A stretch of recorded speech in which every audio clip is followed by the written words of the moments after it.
In this episode of the Locked On NBA Big Board podcast, I'm going to share my thoughts on the breaking NBA draft related news of the day. And if you missed out, you haven't heard, Bronny James has declared for the 2024 NBA draft, but he also put his name in the transfer portal. So stay tuned to hear my thoughts on Bronny's next decision.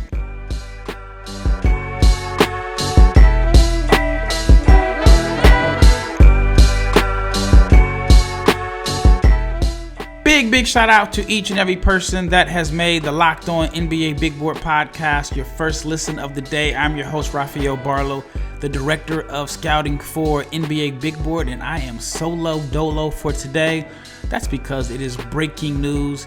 Again, Bronny James Jr., the son of LeBron James, arguably the greatest NBA player of all time, has declared for the 2024 NBA draft, but has also put his name in the transfer portal. But before I get started, I want to let you know that if you are not subscribed to the YouTube channel, please subscribe, like, share, comment. Make sure you click the bell so you can be notified every time I or the Locked On Big Board crew drops content, because we are your source for NBA draft content 5 days per week. If we don't give you 5 days, we're going to give you at least 19 to 20 times per month. And I've mentioned in previous episodes, I think this is going to be the summer of separation for the NBA Big Board crew. I have a lot of really good content in the works. But let's talk about the breaking news for today. LeBron James Jr., a.k.a. Bronny James, is making headlines again. And today that is with his intentions to enter the NBA's pre-draft workout process, which is basically the NBA draft. But he is also exploring the transfer portal, leaving a lot of people speculating on what is his next move. And after one season at USC, it wasn't a typical season that would draw any attention from an NBA draft perspective. And I'll be totally honest with you. I'm just going to keep it 1,000 right now as of today, and I don't see it changing anytime soon, but Bronny is not in my top 100 prospects for the 2024 NBA draft. And it's also a little difficult because in most situations, if he were not LeBron James' son, I wouldn't be doing a breaking news podcast or even talking about him at length entering the draft. But of course, it's Bronny James. It's a big news story. And he left USC after 1 year, where he averaged 4.8 points per game and 2.1 assists. And, I mean, obviously those aren't like stellar numbers. He did have a rocky start due to health concerns. And I think he's just going to have to really, really prove to people, whether it's fans, scouts, and NBA teams, that he is more than just LeBron James' son. And I think right now he's right now he's just kind of put into a box as LeBron's son. He's more so talked about his relation to his dad as opposed to him as an NBA prospect. And him entering the transfer portal, which I think is probably the best decision for him. I do think that he should go through the pre-draft process and get some feedback. And I'm looking at it from the perspective, if I were like representing him, I'd say, hey, go through the pre-draft process because you can actually get some feedback because of your popularity. Get some feedback, and maybe during the pre-draft process, you can show teams athleticism, shooting. You can show them something different than what they saw at USC.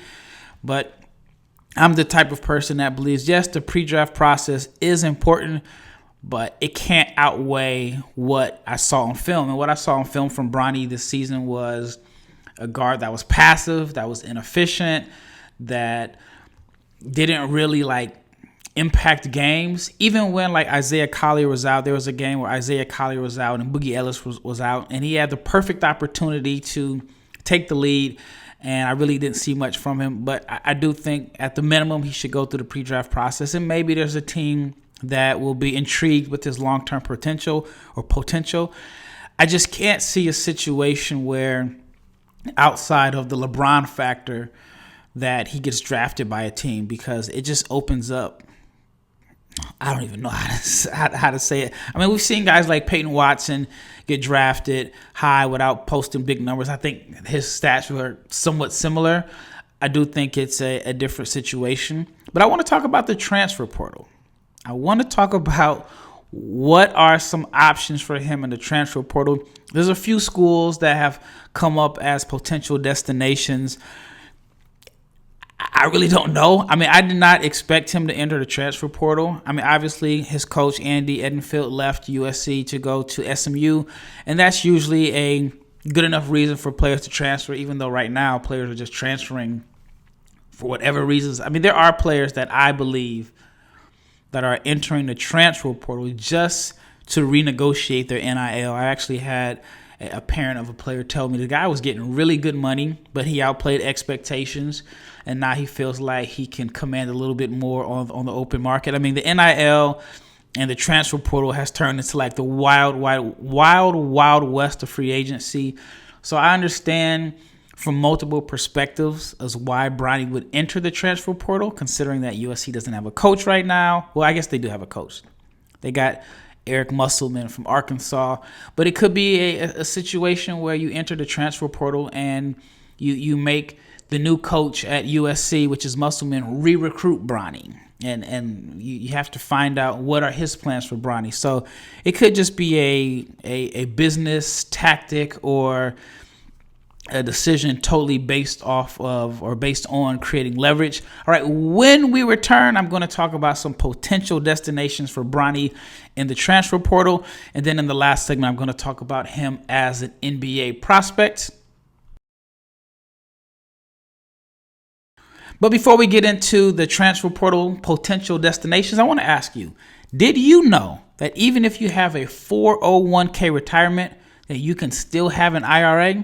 Robinhood has the only IRA that gives you a 3% boost on every dollar you contribute when you subscribe to Robinhood Gold. But get this, now through April 30th, so you still have time, through April 30th, Robinhood is even boosting every single dollar you transfer and from other retirement accounts with a 3% match. That's right, no cap on the 3% match.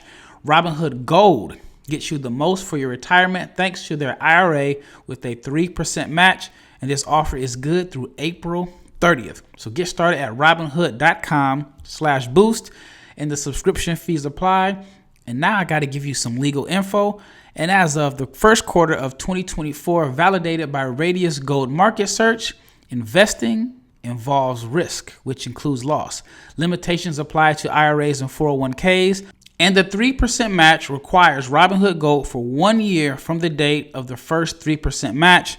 You must keep Robinhood IRA for 5 years, and the 3% matching on transfers is subject to specific terms and conditions. Robinhood IRA is available to U.S. customers in good standing, and Robinhood Financial LLC is a member of the SIPC, a registered broker dealer. I have another question for you. I guess I'm full of questions today. And I want to know, are you watching Fox Sports or ESPN on your TV all day? Are you sick and tired of all the yelling and screaming and you have to turn your volume down? Well, I have an option for you. I want you to make the switch to Locked On Sports today, which is a free 24 hours a day, 7 days a week streaming channel, which is programmed for you every day to bring you the biggest stories without all of the yelling and screaming. And Locked On Sports today brings you can't miss analysis and opinions and news streaming 24 hours a day, 7 days a week on YouTube or for free on Amazon Fire TV.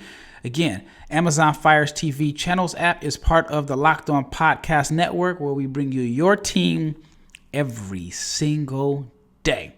All right, second segment, and in this segment, I want to cover some potential destinations for Bronny if he decides to return to college basketball, and just some of the schools that I've heard mentioned as potential candidates for him if he decides to fully go through with the transfer portal. Number one is SMU. SMU is coached by Andy Edenfield, who's their new coach, who was at USC last year. He's always praised Bronny. He's always had good things to say about him. That could make a smooth transition for him, even though he would be leaving the comfort of Southern California and moving to Dallas. He would be familiar with the head coach. So that could be an option. SMU, I wouldn't say I think it's the number one option, but I do think that it could be an option. And then if he wants to stay close to home, then he can go to UCLA. UCLA would be an interesting fit. I know one of his teammates, Kobe Johnson from USC, transferred to UCLA, and both teams are going into the Big Ten. And so, I think it possibly could be an option. I don't think it would be the best choice. Mick Cronin is looking to build a new roster. And even though I don't think it would offer like the best opportunity for playing time or the best opportunity to shine and boost his NBA draft stock, I do think UCLA could be an option. And then there's home. Home for Bronny is the Akron, Cleveland area. And even though Columbus is not like right next door, Ohio State has deep ties, and Bron is a big Ohio State fan. I remember seeing him as a kid going to, I think, football games with his dad. So Ohio State, I think, is a definite option there. And then there's Oregon. Oregon has huge Nike ties. We all know LeBron's extremely connected with Nike with the lifetime contract, one of their most visible endorsers. And Dana Altman has done a good job in the transfer portal. And the Nike ties could, lead Bronny to really, really considering Oregon as an option. And then there's a wild card, and that is Duquesne. And Duquesne is a wild card simply because LeBron's teammate, Drew Joyce, LeBron's teammate from high school, Drew Joyce, is the new head coach. And if you remember, like if you've been following LeBron's journey like I have, and actually I started following back when Bron was in 10th grade, the head coach at St. Vincent St. Mary's was Drew Joyce. And Bron played for Drew Joyce, but he was also teammates with Drew Joyce. I think he's like the second or the third. And so I think there is a connection there. It's a mid-major school. Maybe the pressure won't be as much. It would give him an opportunity to do well. I think the main thing is you want Bronny to be in a situation that could best boost his draft stock. And then I've also heard Santa Clara. Not necessarily saying Santa Clara is an option that I've heard thrown out by people close to Bronny, but Santa Clara has done an excellent job with transfers from Brandon Pajemski. You had Adama Ball, who had a good year. Then I've seen some other schools that are thrown out there. Like I've seen Miami, but Miami is an Adidas school. And I do think that is going to factor into where he goes, because I can't see a situation where Bronny goes to a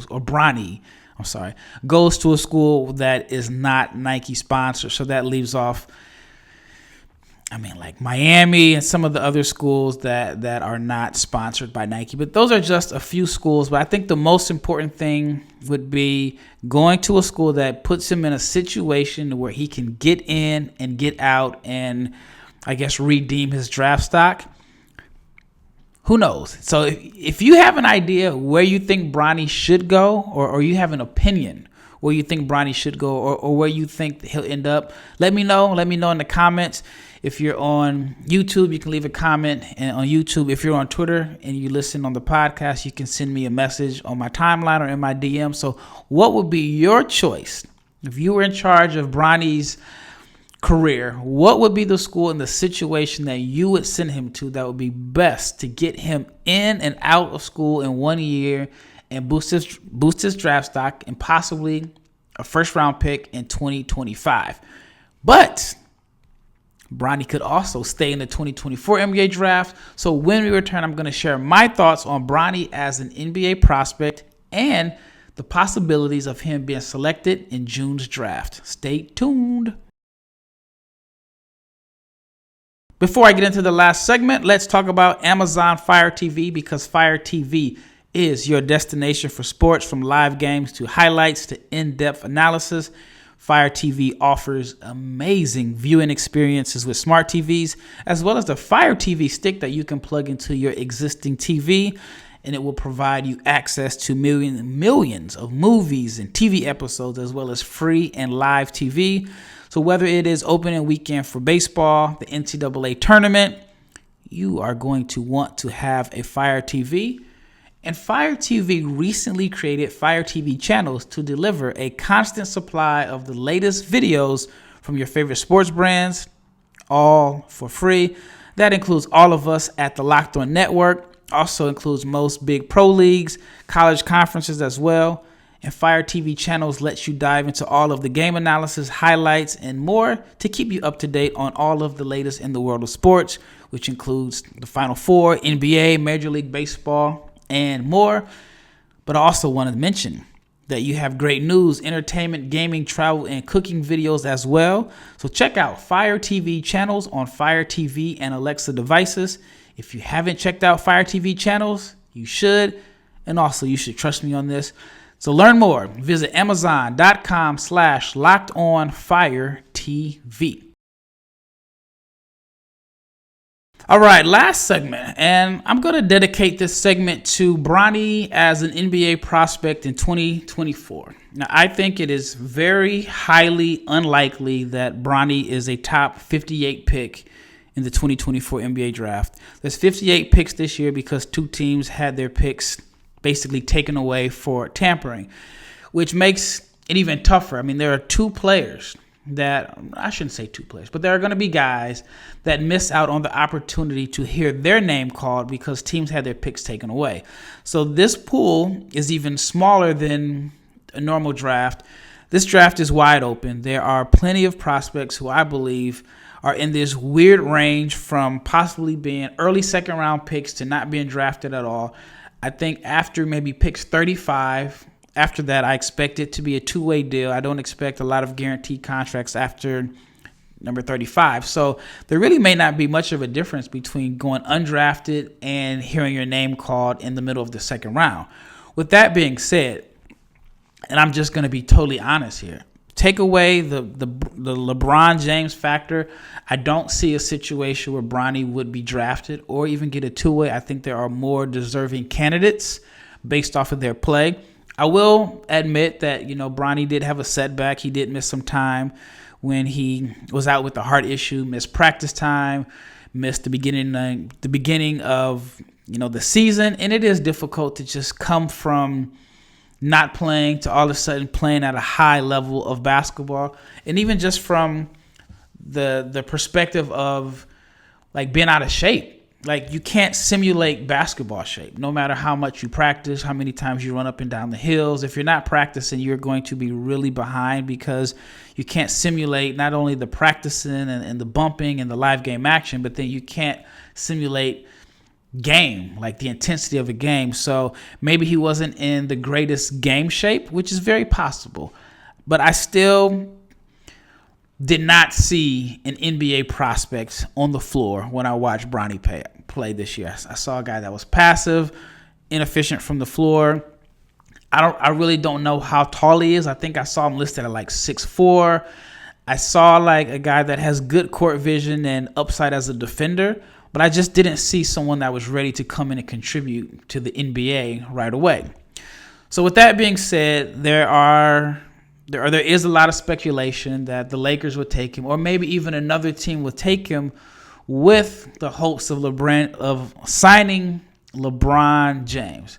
Now, from a business perspective, and I've had episodes where I've talked about this. I did one with Leaf Tulane. I did one with my brother maybe 6 weeks ago. From a business perspective, it makes a lot of sense. And one thing about the NBA is it's a business. It's a business. So if there's a team that selects Bronny, hoping to land LeBron, I mean, you're going to make a lot of money. You're going to sell out tickets. The branding, all of that is going to be very big for the owner's pockets, and it's going to create a buzz. So from a business perspective, I think it does make sense for a team to draft Bronny with the hope of landing LeBron James. Now, if you're Bronny, do you want to be kind of a pawn for your father? This is a very, very unique situation. We haven't seen anything like this before. The only thing that I can say is similar, and it's on a much, much, much smaller scale. But I had a friend of mine that was a fringe NBA player. He was a guy that bounced in and out of the league, played a lot in the G League, played overseas, came back. At best, he was probably going to be a third point guard on a team. And he always had opportunities, training camp invites, and so on. Well, he happened to be with the same agency as a Hall of Fame player, a guy that has signed multiple max deals, and his agent at the time would try to pair them. And so he would tell the client that I'm referring to, like, man, I got these opportunities for you. It's a 1-year guaranteed deal, which is what the player had been seeking. He had been hoping for at least some type of stability, whether it was a guaranteed contract, as opposed to the 10 days and the training camp deals with no money guaranteed.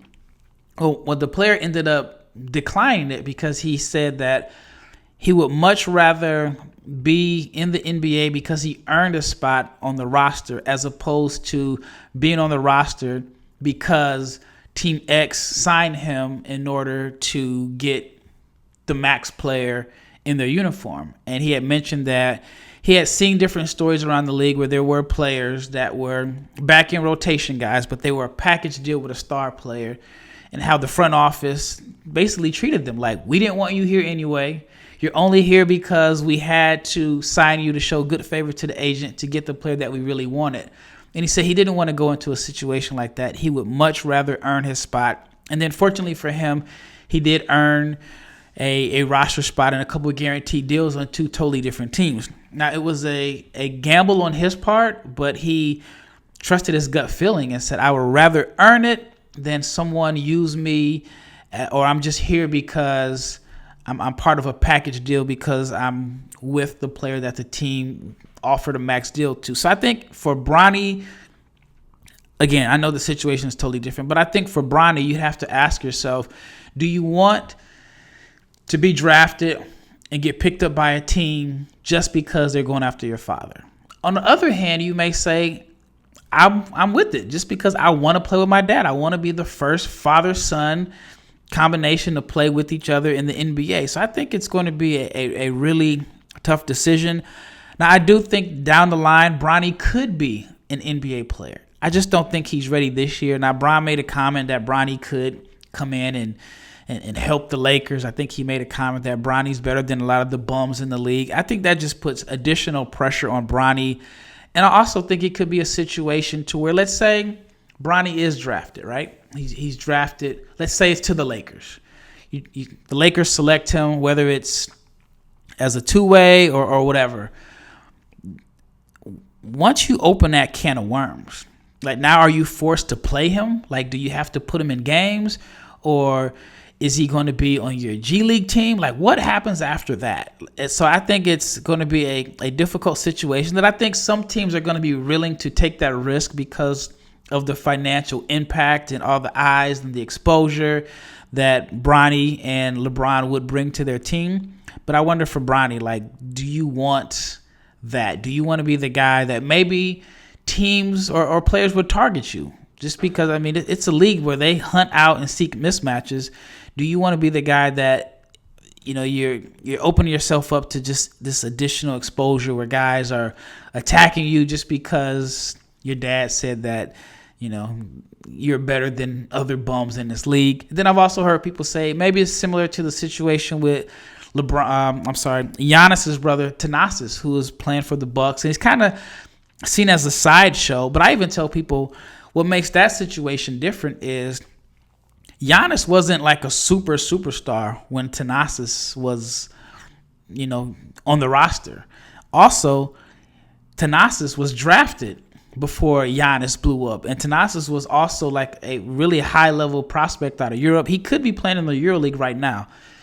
So his like background is, I wouldn't say it's the strongest, but he was drafted, and he may be on the roster now because of his brother. I shouldn't say maybe. I'm almost 100% certain he's on the roster now, but he is a high-level player that played for, you know, a EuroLeague team.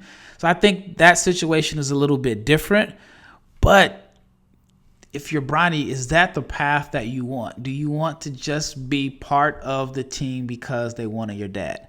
Well, let me know your thoughts. Once again, it's Rafael Barlowe. This is an emergency episode. When we return for the next episode, we will cover the Final Four. We're going to get Leif Tulane and Richard Stamen in. I haven't had their thoughts about the Final Four teams. We'll do some Final Four recaps. And then next week, we're going to talk about the guys in the transfer portal, because we have to discuss this transfer portal and what it's going to mean for certain players who are looking to boost their draft stock. Once again, it's Rafael Barlowe, and I am out of here.